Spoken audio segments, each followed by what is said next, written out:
La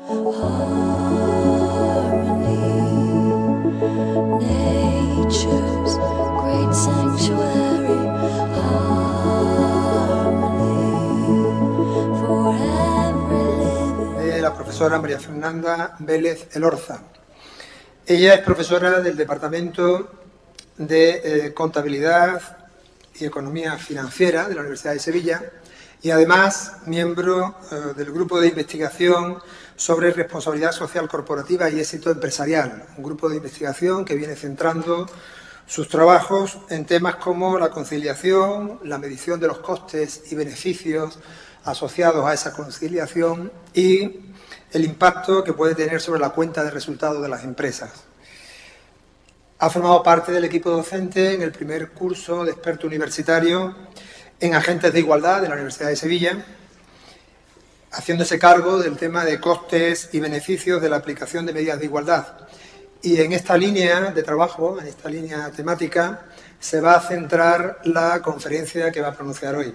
El título de la conferencia es Costes de la discriminación de las mujeres en el trabajo. Bien, en primer lugar quería agradecer la invitación a participar en este congreso. Entiendo que la aportación que yo pueda hacer es solamente una hora y entonces he elegido solamente algunos enfoques que puedan dar algunas ideas, pero la aportación es muy diferente a la de otros participantes. Y bueno, después de escuchar a la primera conferencia antes, pues quizá yo soy bastante más aburrida, pero mi presentación la he montado, ya digo, en base a una serie de argumentos que se pueden utilizar quizás para convencer a las empresas de que tenemos valor, de que podemos aportar valor, podemos aportar una ventaja competitiva. La estructura de esta presentación, después de una pequeña introducción que os haré, es indagar acerca de cuáles son los impactos negativos de la discriminación a corto y medio plazo y después ir un poquito más allá en ver cuáles son estos impactos negativos cuando hablamos de inductores de valor a más largo plazo, más de tipo estratégico. Bueno, el que diga que persiste la discriminación de género, tanto horizontal como vertical en el mercado laboral, pues es obvio, ¿no? Pero el que exista y que persista sobre todo este tipo de discriminación es lo que nos hace ver, tratar de encontrar unos posibles enfoques para combatirla. Entonces, cuando estudiamos los diferentes enfoques para defender lo que es la igualdad de oportunidades de las mujeres en el ámbito laboral, pues fundamentalmente encontramos como dos grandes ramas. Un primer enfoque es un enfoque de justicia social, que se considera el género como un atributo identificador de un grupo minoritario, desfavorecido, que hay que proteger, merece protección, pero para garantizar sus derechos. Entonces, es como un grupo que, como se encuentra desfavorecido, pues hay que tratar de establecer una serie de normas que impidan que ocurra esto. Pero un segundo enfoque es un enfoque utilitarista, que será el que yo emplee aquí, aunque nunca podremos olvidar el primero, sino que yo creo que se pueden complementar perfectamente. Entonces, el enfoque utilitarista lo que defiende es que la atracción y retención de mujeres puede ser fuente de ventaja competitiva para las organizaciones. Desde el enfoque de justicia social, pues tenemos todo el desarrollo legislativo, ¿no? Sobre todo en el ámbito laboral, pues la obligación de no discriminar a la mujer pasa al ámbito de la empresa. Y desde el enfoque utilitarista, nosotros vamos a tratar de definir cuáles son esos costes de la discriminación. Ya hemos dicho, considerando como coste, a mí me cuesta trabajo porque yo soy contable y para mí un coste es un sacrificio, ¿vale? Es aplicar unos recursos a algo. Y en este sentido, cuando hablamos de coste, lo vamos a interpretar como el impacto negativo sobre los resultados de las empresas. Lo que pasa es que estos impactos negativos muchas veces son muy difíciles de traducir a lo que es dinero, sobre todo cuando vemos que esos impactos pueden ir a más largo plazo. Pero las empresas ya empiezan a tenerlo en cuenta, esa pérdida de competitividad, bien, que se traduce en unos resultados a más largo plazo quizá. Bueno, pues he resumido fundamentalmente cuáles son esos impactos negativos, clasificándolos en corto y medio plazo y largo plazo más de tipo estratégico en lo siguiente. Hay otros posibles argumentos, pero estos me han parecido como los más importantes y quizás los más repetidos. En primer lugar, por la parte de lo que son los impactos negativos a corto y medio plazo, tendríamos lo que son los costes derivados de infracciones, ¿vale? Que son las sanciones administrativas. En segundo lugar, quizás el primero es el más obvio, ¿no? Entonces, si sabes que si infringes la ley, pues vas a tener una sanción. Pero esto no ha movido a contratar a más mujeres en el ámbito laboral ni a darle más oportunidades de promoción. Pasamos a un segundo tipo de coste, a ver si convencemos, ¿no? Segundo tipo de coste a corto plazo son los costes derivados de las actitudes y comportamientos individuales de las personas en el trabajo. Entonces, vamos a ver cómo las actitudes influyen en los comportamientos individuales y estos comportamientos individuales tienen su influencia en los resultados de grupo y resultados de empresa. Bien, fundamentalmente se han estudiado los efectos que tiene la discriminación sobre el desempeño individual, la disminución de ese desempeño, los costes de la rotación y del asentismo. Y por último, dentro de lo que son los impactos a corto y medio plazo, tendríamos lo que son las dificultades, ¿vale? Las pérdidas de oportunidades de mercado, dificultades para acceder a determinados mercados. Bien, acceder a esos mercados o ganar un mayor peso en ellos. Bueno, dejando lo que son los costes de la discriminación, que podríamos decir beneficios perdidos a corto y medio plazo, vamos a pasar a un tipo de coste, que más que coste podríamos decir pérdida de oportunidades a más largo plazo. Bien, entonces dentro de los impactos sobre los inductores de valor a largo plazo tendríamos, hay muchos más, pero quizás los más estudiados son la dificultad en la atracción y retención de capital humano. Ya hablamos de capital humano, ya vemos cómo las personas no solamente somos género, raza, sino que aportamos una serie de conocimientos, habilidades, destrezas. Bien. Entonces, dificultades en la atracción y retención de ese talento. En segundo lugar, tendríamos lo que es la pérdida de beneficios cognitivos de la diversidad. Aquí ya empezamos a entrar en la definición de diversidad y cómo esa diversidad no solamente es diversidad demográfica, sino diversidad de conocimientos, diversidad de habilidades, diversidad de know-how. Y por último, queríamos también mencionar lo que es la pérdida de beneficios simbólicos de la diversidad, que no, muchas veces estos beneficios simbólicos tienen sus críticas, pero es cierto que es una buena forma de transmitir una imagen hacia lo que son nuestros grupos de interés dentro de las empresas, lo que serían los stakeholders. Bueno, pues poco a poco vamos a ir viendo cada uno de estos tipos de impactos. Como sé que tengo poco tiempo, me voy a saltar algunas transparencias. He dejado la presentación por si alguien la quiere ver con más detenimiento. Y esto es fundamentalmente de lo que voy a hablar. Bien, cuando hablamos de los impactos negativos a corto plazo, el primero que hemos mencionado ha sido el que tiene lugar como consecuencia de una infracción. Bien, entonces, cuando nosotros cometemos una infracción en términos de igualdad y de discriminación, en primer lugar pensamos en la sanción administrativa. Pero esta sanción administrativa también es compatible con otro tipo de derechos previstos para lo que son la protección de los derechos constitucionales, de derechos fundamentales de las personas.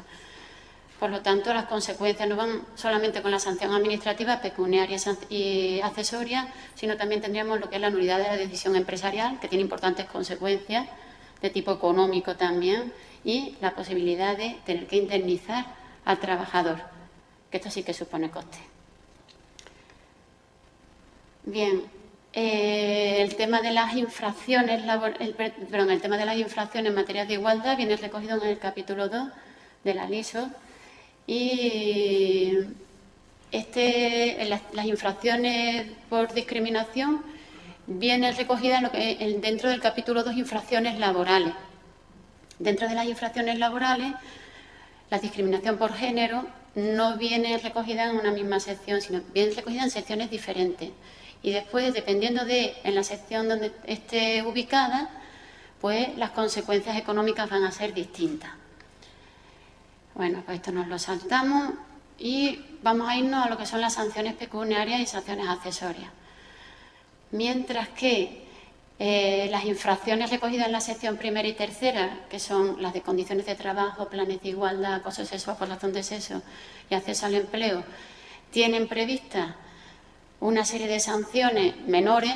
Cuando hablamos de infracciones en materia de prevención de riesgos laborales, pues las sanciones son mucho mayores. Entonces, muchas veces simplemente nos limitamos a lo que son las infracciones por condiciones en lugar de trabajo, planes de igualdad, pero que sepamos que pueden tener consecuencias mucho más importantes, bien, cuando vamos a prevención de riesgos laborales. Y además de las sanciones pecuniarias, lo que son las multas, también tenemos sanciones accesorias, que también suponen mucha pérdida de competitividad para las empresas. La pérdida automática de las ayudas, bonificaciones y beneficios de programas de fomento del empleo, la exclusión de tales beneficios durante 6 meses, incluso la prohibición de contratar con la Administración. El segundo tipo de impacto a corto plazo viene dado por los comportamientos de los empleados, comportamientos individuales que redundan después en unos comportamientos para toda la organización. Una gestión de los recursos humanos, cuando hablamos de gestión de recursos humanos, hablamos de políticas de remuneraciones, de evaluación de desempeño, de promoción, de contratación. Bueno, pues va a tener sus consecuencias en el perfil demográfico y de capital humano de las empresas y también en las actitudes de las personas que son o no contratadas, de las personas que son o no promocionadas. Esas actitudes, a su vez, van a tener su influencia en una serie de comportamientos individuales y, fundamentalmente, vamos a incidir en lo que es el desempeño individual, la rotación y el asentismo, que a su vez incide en los resultados económicos de las empresas. Podríamos decir que la gestión de los recursos humanos podría mejorar los resultados empresariales a través de la mejora de las actitudes y comportamientos de los empleados. ¿Cómo podríamos conseguirlo? Pues a través de un sistema de gestión de recursos humanos, pues que introdujera iniciativas de gestión de diversidad, iniciativas de conciliación, una mayor formalización de las políticas de recursos humanos. Cuando decimos formalización de las políticas, que estén más descritos y plasmados en documentos cuáles son los criterios que van a regir este tipo de políticas, de forma que se prime la meritocracia y no unos estereotipos de género. Bueno, cuando hablamos de actitudes, normalmente se suelen estudiar 3 tipos de actitudes que más influyen, que son la satisfacción en el trabajo, la participación y el compromiso con la organización. Cada una de estas actitudes, pues, va a tener unas consecuencias. En general, cuando hablamos de la relación entre lo que es satisfacción y desempeño organizacional, no toda satisfacción deriva en un mejor desempeño. Podríamos decir que se explica mejor a través del ciclo desempeño, satisfacción y esfuerzo. De forma que un desempeño que lleva una recompensa y estas recompensas se perciben como justas, da lugar a una mayor satisfacción. Pero si se reciben como injustas, pues disminuye la satisfacción del que las recibe. La satisfacción va a influir en el grado de compromiso y, por lo tanto, en el esfuerzo. Entonces, el esfuerzo va a determinar también el desempeño. De forma que el desempeño incide en la satisfacción, pero la satisfacción también incide en el desempeño. Y cuando hablamos de mujeres, pues esto cuenta. Vemos que también se ha estudiado mucho acerca de cuáles son las consecuencias del resto de actitudes sobre no solamente desempeño, sino también a través de otro tipo de comportamientos, fundamentalmente rotación y retardo, o lo que es el asentismo. Cuando hablamos de costes de asentismo, el asentismo supone tiempo de trabajo remunerado que no se está produciendo. El coste de asentismo en determinado periodo lo podríamos calcular como el salario medio multiplicado por el número de días de asentismo de dicho periodo. Pero cuando lo vemos así, los datos así nos dicen mucho. Sería muchísimo más interesante tener todos estos datos desagregados por razones de asentismo y por género. Porque así sí que podríamos hacer un verdadero diagnóstico. Y podríamos ver que existe un determinado asentismo que se debe permitir, un determinado asentismo que no se debe permitir, un presentismo.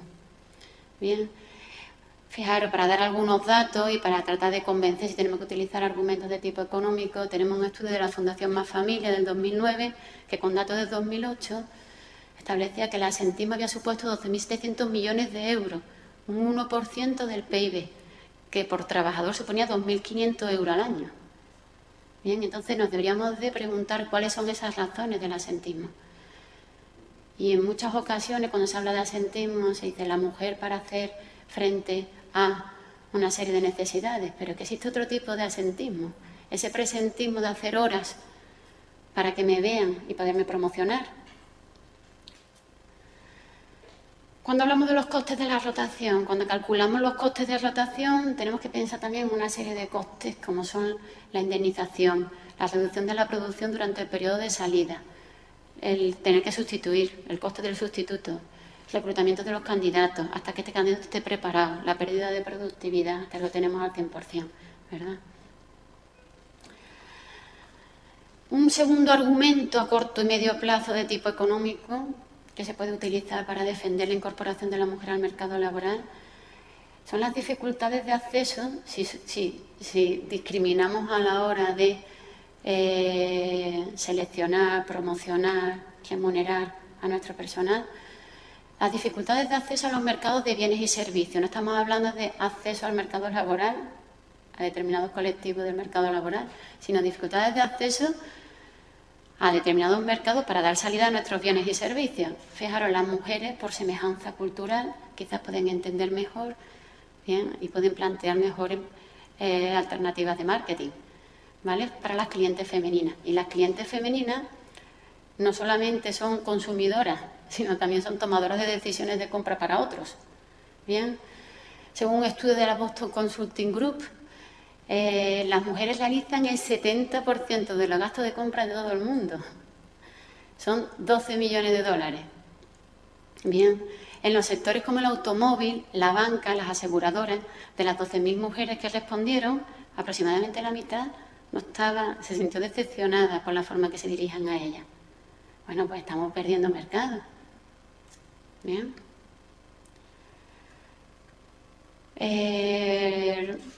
Vamos a entrar ya en lo que son los inductores de valor a más largo plazo, lo que es la pérdida de ventaja competitiva cuyos resultados económicos se van a ver a más largo plazo.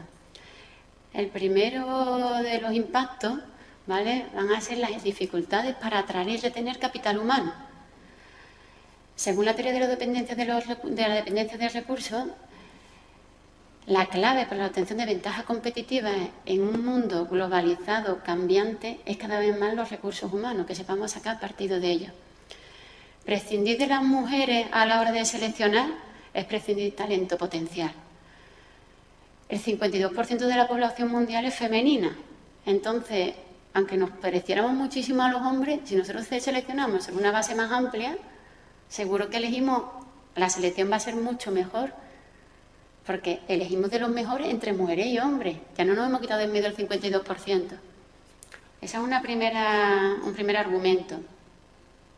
Por lo tanto, para que las mujeres de talento sigan motivadas para entrar y permanecer en las organizaciones, se deben de crear entornos que atiendan sus necesidades específicas, porque a lo mejor como mujeres tenemos necesidades específicas, pero seguimos siendo valiosas. Bien, entonces nos tiene que dar las oportunidades para desarrollarnos profesional y personalmente. Si no, pues quizás tenemos otro tipo de inquietudes o no nos compense quedarnos allí y se pierde talento. Fijaros, un segundo argumento a más largo plazo puede venir por los beneficios cognitivos de diversidad que también se pueden perder. La diversidad demográfica de los equipos de trabajo, cuando hablamos de diversidad demográfica, tenemos el género, la raza, bien, pero también tenemos otro tipo de atributos que nos definen. Bien, pues la diversidad demográfica proporciona diversidad de capital humano y es el capital humano lo que verdaderamente cambia o modifica lo que son los resultados empresariales. Entonces, incorporar diversidad demográfica, diversidad quiere decir heterogeneidad. Bien, cuando hablamos de diversidad demográfica en género, como no tenemos masculino y femenino, pues tenemos que decir 50-50. Bien, hay otro tipo de atributos, por ejemplo, la raza, pues somos más diversos cuando son los grupos, la representación de los grupos en el conjunto es equitativa. Entonces, pero cuando hablamos de diversidad de género, lo que estamos hablando es de pues que hay una representación del 50%. Bueno, pues cuando hablamos de diversidad demográfica, hablamos de modelos cognitivos, habilidades, destrezas, o lo que es lo mismo, capital humano, diferente. ¿Qué beneficios puede aportar? Pues percibir e interpretar la realidad, las amenazas y las oportunidades de forma no homogénea, sino diferente, diversa. Y cuando tú percibes e interpretas la realidad y tienes unos modelos cognitivos distintos, también generas alternativas diferentes, más creativas, más innovadoras. Sí que es cierto que la diversidad no tiene todo positivo. Existen problemas afectivos de la diversidad, pero también existen políticas de recursos humanos que nos pueden servir para paliar estos conflictos de tipo afectivo que puedan surgir, muchos derivados de estereotipos. Estas capacidades de percibir e interpretar la realidad de manera distinta y de generar alternativas de solución más creativas son especialmente importantes en un entorno globalizado y cambiante, porque las decisiones que se deben tomar son complejas, no rutinarias y con un elevado componente intelectual. Entonces, los principales estudios, las principales investigaciones que se han llevado a cabo sobre los efectos de la diversidad de género, sobre los equipos, fijaros, de alta dirección y de consejo de administración, es aquí donde se ha elaborado la principal investigación en diversidad de género, bien, de los beneficios de la diversidad de género, porque la diversidad de género se suele utilizar como planteamiento teórico cuando se habla de grupos de trabajo, no cuando se habla de la organización en general. Bien. Entonces, estos estudios son estudios empíricos, hay una gran proliferación de estudios empíricos de correlación. Me iba a traer aquí todos los estudios que incluso en mi departamento se han hecho. Bueno, pues estos estudios empíricos de correlación entre presencia o porcentaje de mujeres, más que presencia, porque hay algunos de los estudios que simplemente aunque hubiera una mujer, ya se decía que había presencia. Bueno, hay presencia femenina, pero no hay representación femenina, ¿no? Bueno, pues estos estudios son fundamentalmente de correlación entre presencia y porcentaje de mujeres e indicadores financieros de desempeño de toda la organización. Bien, entonces no se mide el desempeño del Consejo de Administración o de la cúpula directiva, sino que se ve la correlación, un camino muy largo, desde lo que es la composición de los consejos de administración y de las cúpulas directivas con, por ejemplo, resultados en bolsa, cifras de venta. Bien, bueno, pues ¿a qué conclusiones se han llegado? Bueno, pues podemos encontrar de todo. No hay resultados concluyentes. Se han encontrado resultados tanto positivos, correlaciones positivas, negativas y más o menos significativas. ¿De acuerdo? Otro de los inconvenientes de este tipo de estudios es que la correlación no es causalidad. De forma que es antes. ¿Es la presencia de mujeres lo que determina unos mejores resultados empresariales? ¿O aquellas empresas que tienen unos mejores resultados empresariales y son más solventes se arriesgan a contratar mujeres? Bueno, pues la prueba de causalidad se ha ido introduciendo poco a poco, pero muy pocos estudios hay que introduzcan pruebas de causalidad. Y un tercer inconveniente que siempre se tiene que tener en cuenta es la dificultad de aislar los efectos del atributo género. Cuando decimos que han mejorado los resultados de la empresa, además de porque ha incorporado a un mayor número de mujeres, una mayor representación de las mujeres en lo que son los órganos de decisión, se ha podido deber a muchos otros factores. Bien, por tanto, ¿qué validez tienen o qué importancia tiene o cuál es la importancia de este tipo de estudios? Bueno, tratan un poquito de convencer,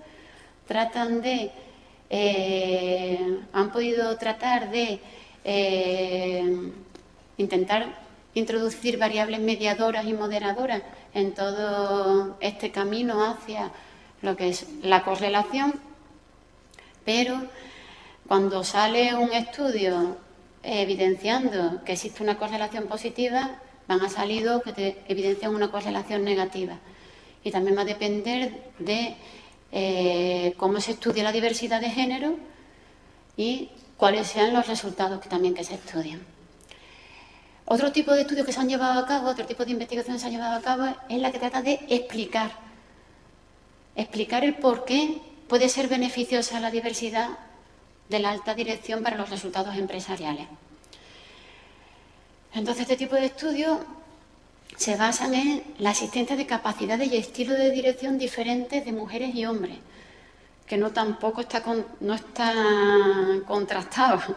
Esto también existen estudios que te dicen que, bueno, que si quitáramos de medio todas las barreras, las mujeres y los hombres tendríamos el mismo estilo de dirección. Pero como no es así, como todavía existen procesos de socialización y todavía podemos aportar algo diferente, se puede hablar de que existe un estilo de liderazgo masculino y femenino. Aunque, un estilo de liderazgo masculino y femenino que no quiere decir que no puede ser desarrollado un estilo femenino por hombres ni un estilo masculino por mujeres. Bien, todo se puede aprender. Y lo que ocurre es que cuando se estudia que existen dos estilos de liderazgo, dos estilos de dirección diferentes, lo bueno que tiene es que no se suelen poner uno en contraposición al otro, sino que se suele estudiar como complementario. Fijaros, Barberá y otros en el 2005 hacían una síntesis de cuáles eran las competencias directivas más demandadas en el entorno actual de cambio, globalización, nuevas formas de competir. Fijaros, competencias más directivas demandadas en general, ¿qué es lo que se apreciaba más? Bueno, pues entre las femeninas tenemos la capacidad de liderazgo interpersonal, la capacidad de escucha activa, la capacidad de adaptación a los cambios, etcétera. Entre las masculinas, capacidad de liderazgo individual, capacidad de análisis, de liderazgo con efectividad. Tradicionalmente, las competencias directivas masculinas eran las que primaban, pero el entorno competitivo cambia y cada vez más se está apreciando este otro tipo de competencias que pueden aportar las mujeres, que aportan las mujeres en mayor proporción que los hombres, pero que también se puede dar en los hombres. Y también existe una serie de competencias que no se atribuyen ni a un género ni a otro. Bien, entonces el mensaje ¿cuál sería? Pues que si se trata de competencias que son complementarias y no contrapuestas, pues vamos a tratar de integrarlas. Y no vamos a prescindir de ninguna, ni de las mujeres ni de los hombres. Por último, el último impacto que se puede analizar, lo que vamos a analizar aquí a largo plazo de lo que es la discriminación, ¿bien?, puede venir dado por lo que son las pérdidas de los beneficios simbólicos de la diversidad. La composición demográfica de un grupo o la composición demográfica de una organización es un símbolo para los agentes externos. Las empresas que trabajan con entornos sociales heterogéneos no les gusta que la dirección sea homogénea. Bien, entonces la heterogeneidad refuerza la legitimación. Bien, facilitando el acceso a esos grupos externos. Y por último, decir que la diversidad también refuerza la capacidad de los grupos para comunicarse externamente, abre nuevas vías de comunicación. Bueno, pues muchas gracias. Esto es todo lo que tenía que decir, he sido bastante sintética.